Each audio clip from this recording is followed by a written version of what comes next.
Hi everyone, this is Nia and today I'm going to be doodling some autumn trees. This is super fun and it's very much beginner friendly, so let's begin by going through the colors.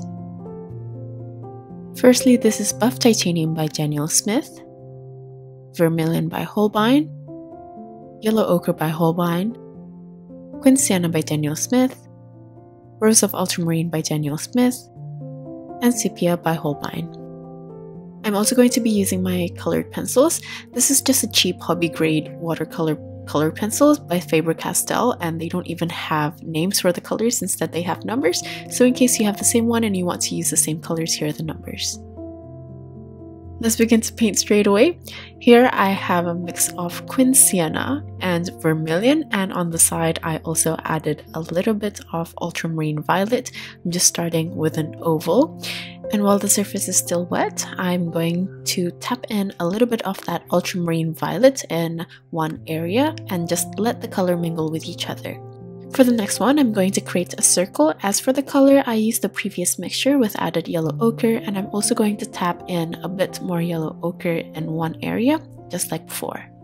For the next one, I'm going to use the yellow ochre mix and add in some buff titanium. So as you can see, I'm just trying to create random shapes. For this one, I made the edges a little bit wiggly so the shape looks a bit more abstract. And it doesn't matter, you can make squares, rectangles, triangles, and things like that. I'm just basically trying to fill in the spread with random shapes. You can use one color mixture, or like me, add another color while the surface is still damp to add a bit of variation. You can even create random abstract shapes like this one. I'm doing a 2-layered tree and I'm not even sure what these shapes are. As for the colors, you have the choice of reusing the color mixtures which you already have on your palette. You can also add different hues to those color mixtures to vary the tone, or mix up a completely different color altogether. There's also the option of stacking a bunch of shapes or putting them next to each other.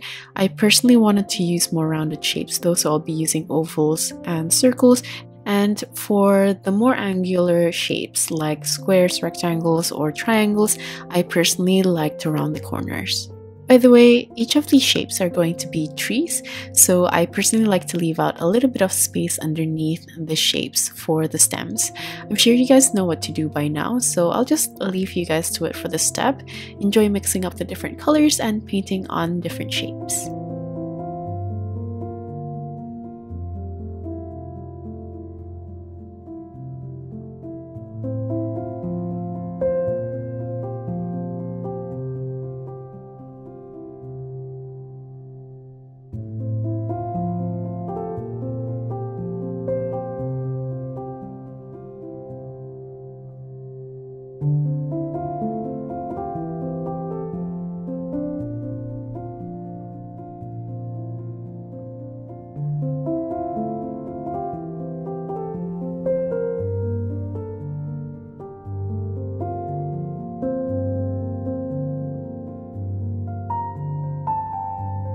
Once I feel like I have a fairly good distribution for now, I'm just going to dry all of the shapes. After everything's dry, I'm going to paint on the stems. For the stems, I'm going to be using a mix of sepia and Rose of Ultramarine. I was also given this brush that I haven't used before. It looks kind of weird, but I think the concept is basically like a liner brush which can hold more water. So the thicker part at the top holds the water and the paint supposedly travels slowly downwards. However, when I was loading it, it was kind of difficult, and because the tip is much longer, it was also quite hard to control, especially for such a tiny space. I can imagine this working on a larger painting though, but I just wanted to give it a go. If you guys don't have this brush, obviously you can just use a small brush or a liner brush, but personally I just want to try it out. Because this paintbrush can hold a lot of water, I also found it a bit difficult to get the right load on my brush without adding too much water in the consistency.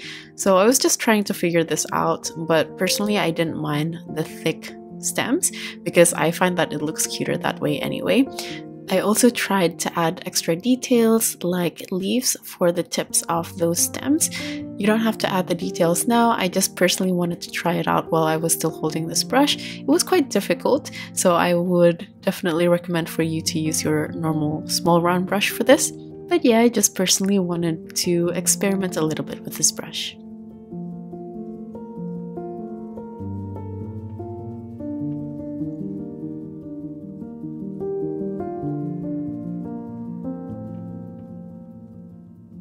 After I've concluded that it was too difficult to paint on those details, I'm just going to continue to paint the stems for the trees. I personally like to play around with how the branches grow out of the stems, which will give each tree a unique look. You can make the lines more angular or curved, make them grow out from the sides or just right on top. You can also make them branch out a lot or create simpler ones. This is the time for you to have fun and doodle. You can create things spontaneously, or if you're the planning type, you can also sketch it out beforehand. I'm just going to paint the rest of the stems. I'm not going to speed this video up too much because I know a lot of you find this type of doodle relaxing. You can also paint along with it while listening to the relaxing music.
Once I finish painting the branches and the stems, I'm going to add textures as well as little details to the tree. You can create anything you want here, and you can even play around with different mediums like gouache, colored pencils, oil pastels, and so on. For me, I'm just going to keep this simple. I'm going to use the watercolors that I already have. I switched to my liner brush. I use a thick consistency and a very dry brush load so I can flatten my brush, and by doing this, I'm separating the bristles in order to create this texture. You can add any additional textures and details to these trees, like vertical dashed lines, horizontal dashed lines, circles, leaf shapes, spirals, and so on. As for the colors, I'm just going to be using a thicker consistency compared to the base color, and it doesn't really matter what hue I choose, so the textures are still going to stand out against the base. But as I mentioned before, you can also do this with different mediums to create different textures, or even use some gold shimmers for fun.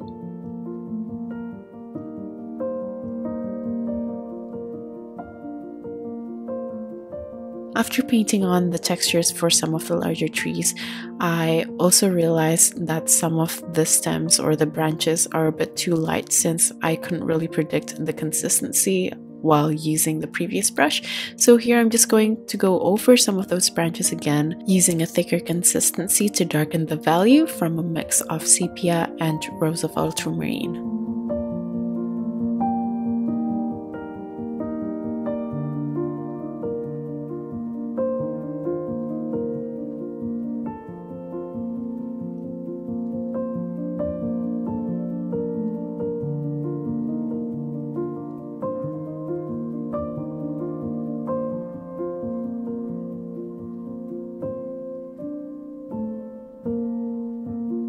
As I was looking at the whole composition, I realized that there were a lot of empty spaces still, so I decided to paint on more shapes, this time a little bit smaller than the shapes that I've initially painted, just to fill in the extra space.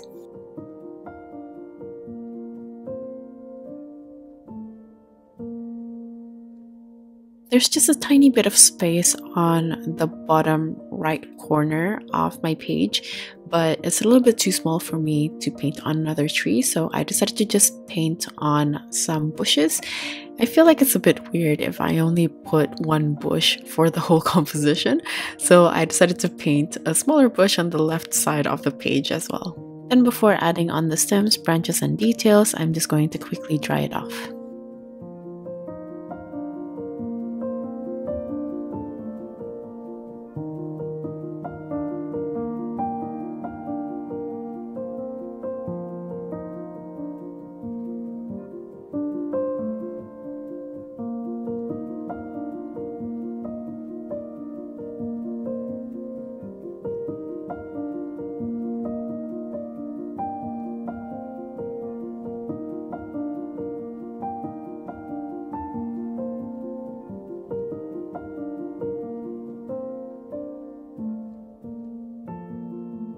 There's another empty area in the middle of the composition too.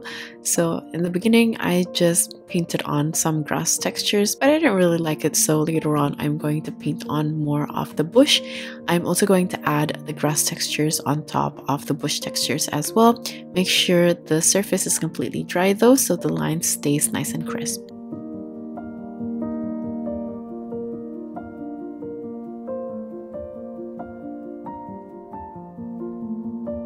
To fill in more of the small empty spaces, I'm going to add some tiny maple leaves. You can also create different leaf shapes as well.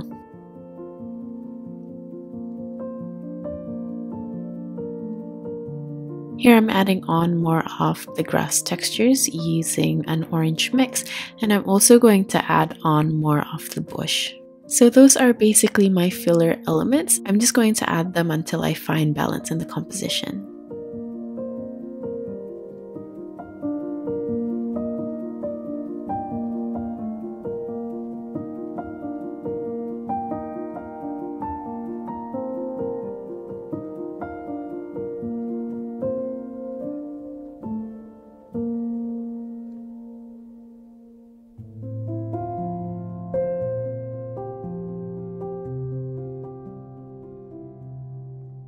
After I've painted on a few fillers, I'm just going to dry everything off and add on the details using my colored pencil. I'm going to use my colored pencils to add on the stems of the leaves, since it's much easier to add those really thin lines. I'm also going to line the bushes to make the shapes a bit cuter.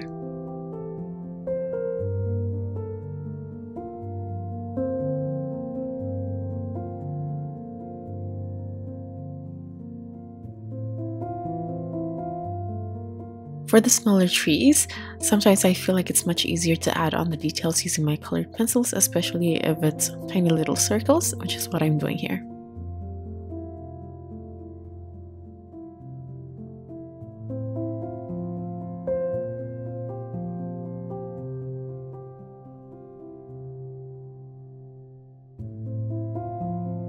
For additional fillers, I decided to add branches of berries, and I'm just going to basically finish it off by looking at the whole composition and seeing what I can add more to it. I realized that the trees are more densely packed at the top part of the composition, so I'm trying to find a way to fill in the space for the bottom of the page.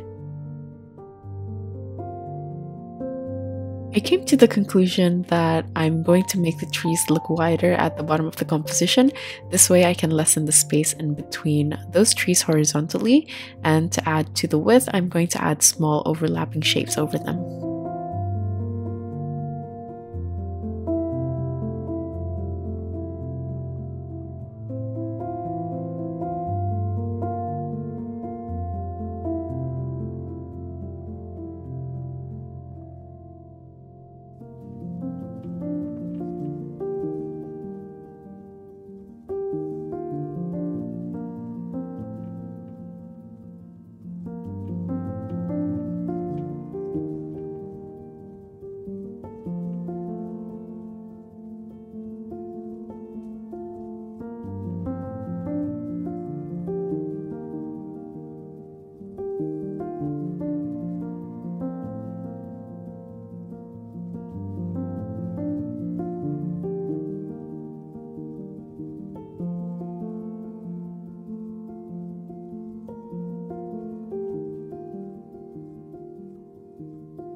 I'm also going to add another bush at the bottom right corner to fill in the space. You might notice me going over some of the branches of the trees again using my colored pencils. I just find that using colored pencils is much easier to achieve the full opaque color.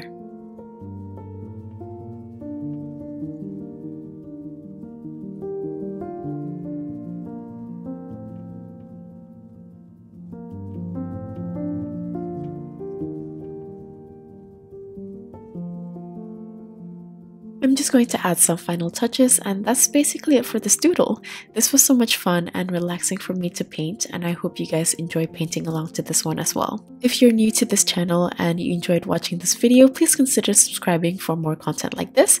Like usual, all the list of tools as well as my social media links will be in my description box. If you guys are still here, thank you so much for watching till the end, and I'll see you guys at the next one. Bye!